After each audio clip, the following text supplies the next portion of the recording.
Apvienoto Nāciju organizācijas ģenerālsekretārs Dāgs Hammeršilds reiz esot teicis, ka miera uzturēšana nav karavīru darbs, taču tikai karavīri to var izdarīt. Pašā Eiropas centrā atrodas Kosova, valsts, kas pasludinājusi neatkarību un šajā sakarā guvusi plašu starptautisku atbalstu. Tomēr situācija nemaz nav tik vienkārša un saprotama. Mieru šeit Kosovā garantē starptautiska militāra klātbūtne KFOR, Kosovas spēki, un starptautiska politiska griba. KFOR ir pilna militāru spēju vienība ar 50 000 karavīriem. Šis ir apvienots daudznacionāls spēks ar nozīmīgu NATO līdzdalību.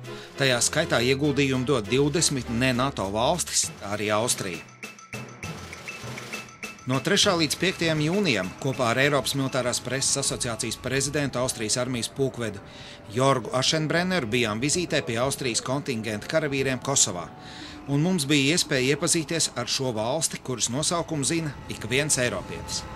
Šī vizīte interesanta ar to, ka tas ir pirmais šāds asociācijas izbraukums uz vietu, kur notiek starptautiska operācija.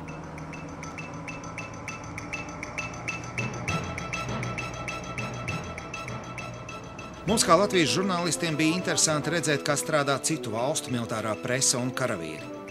Asociācijas prezidents ir no Austrijas un bija iespēja viesoties Austrijas kontingenta nometnē. Kosovā esam bijuši vairāk kārt un ir iespēja salīdzināt ar mūsējiem. Secinājums ir tāds, ka profesionāļi ir profesionāļi. Visur militāra kārtība, ja nomainītu formu un saziņas valodu, lielā mērā iespējas kā pie mūsējiem.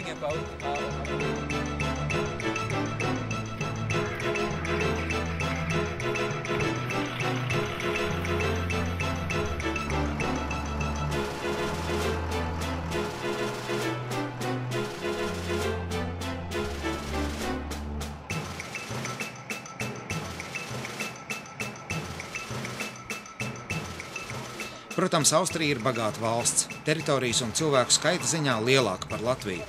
Bruņotie spēki ir vispusīgi attīstīti ar plašu bruņojumu klāstu visos spēku veidos.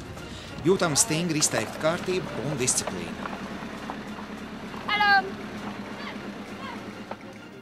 Kopumā Kosovā atrodas vairāk kā 600 Austrijas karavīru.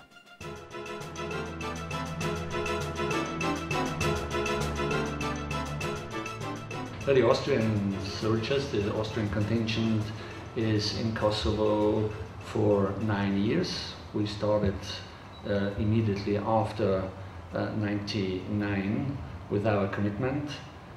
It is our purpose to be here to support, to build up the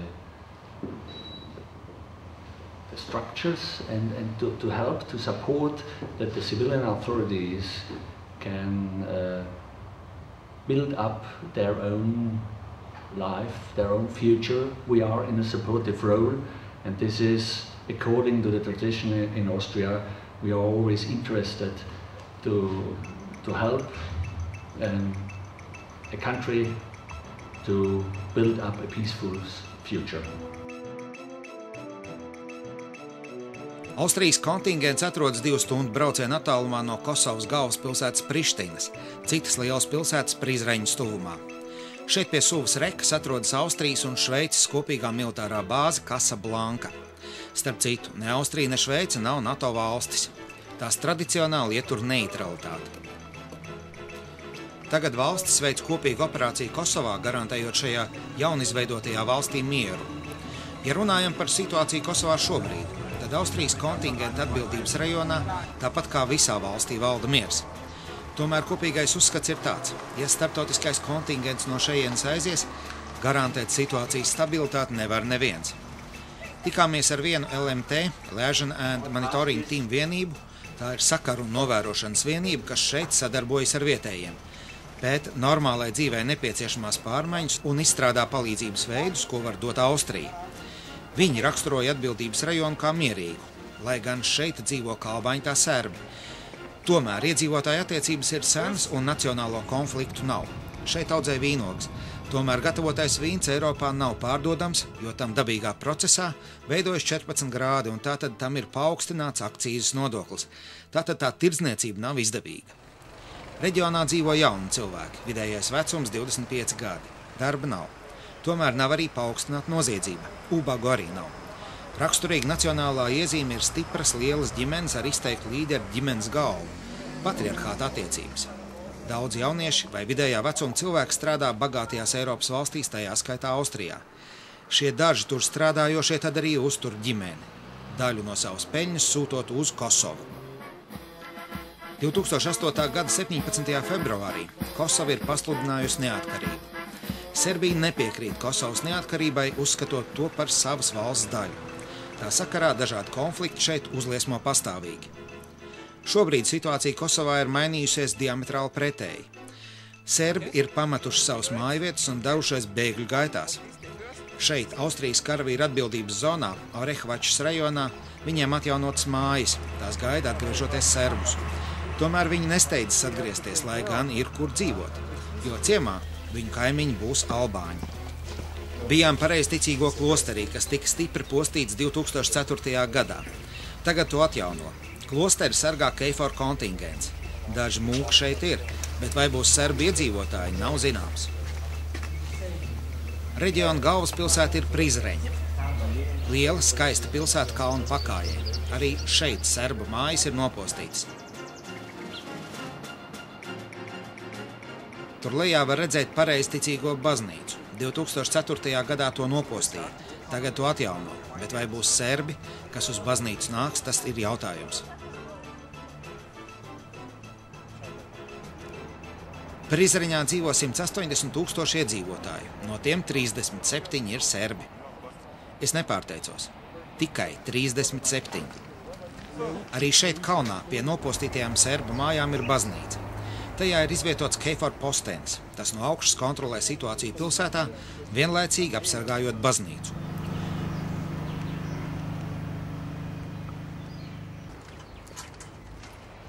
Šo kalnu ir iecienījuši jaunieši vakarpastaigām un randiņiem. Vieta patiešām skaista, tikai mūsu izpratnē nedaudz nekopta.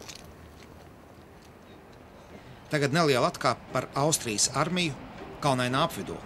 Austriešu kolēģi uzdāvināja savu izdotā militārā žurnāla Trupendienst numuru. Mūs ieinteresēja raksts, kurš pēdējā laikā var būt aktuāls arī Latvijai, jo Latvijas aizsardzības ministrijā ir iecer atjaunot kavalērijas godasardzes vienību.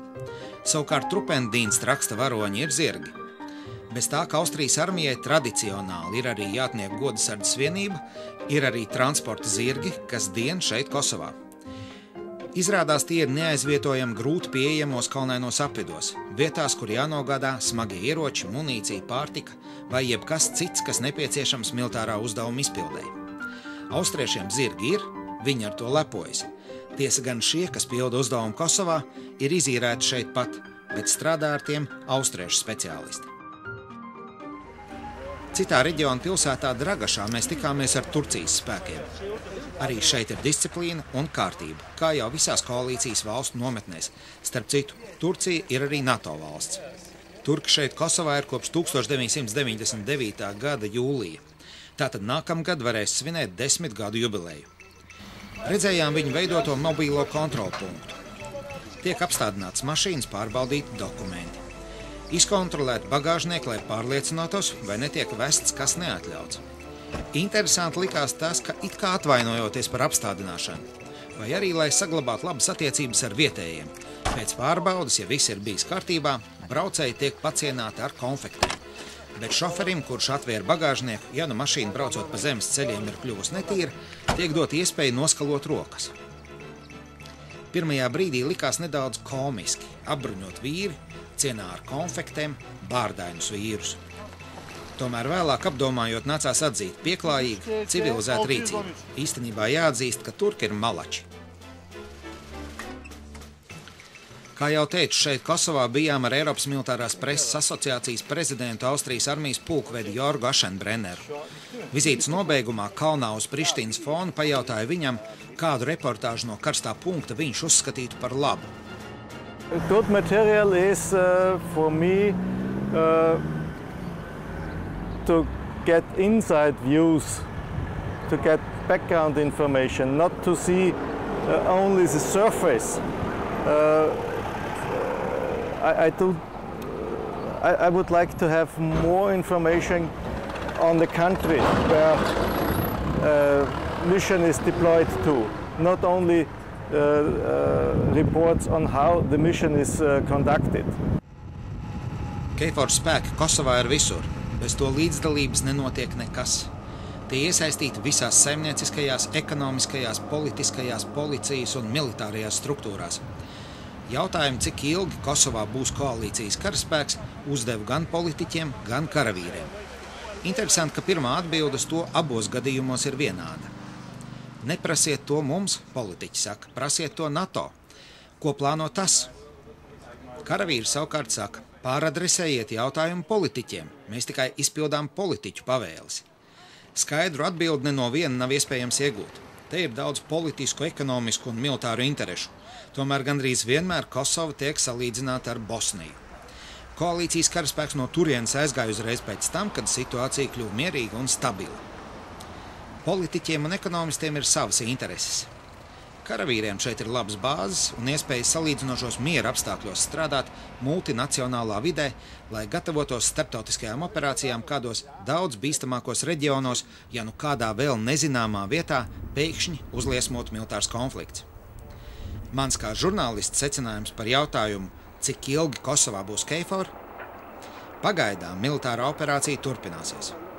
Paredzamā nākotnē Serbija vēl nav gatava atzīt Kosovas neatkarību.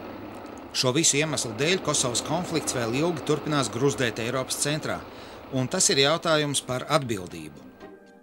Pirmā pasaules kara lidotājs Antoine de Saint-Exupéry lapsiņas mutē ielika vārdus, ko viņa teica mazajam princim. Tev vienmēr jābūt atbildīgam par tiem, ko esi pieradinājis.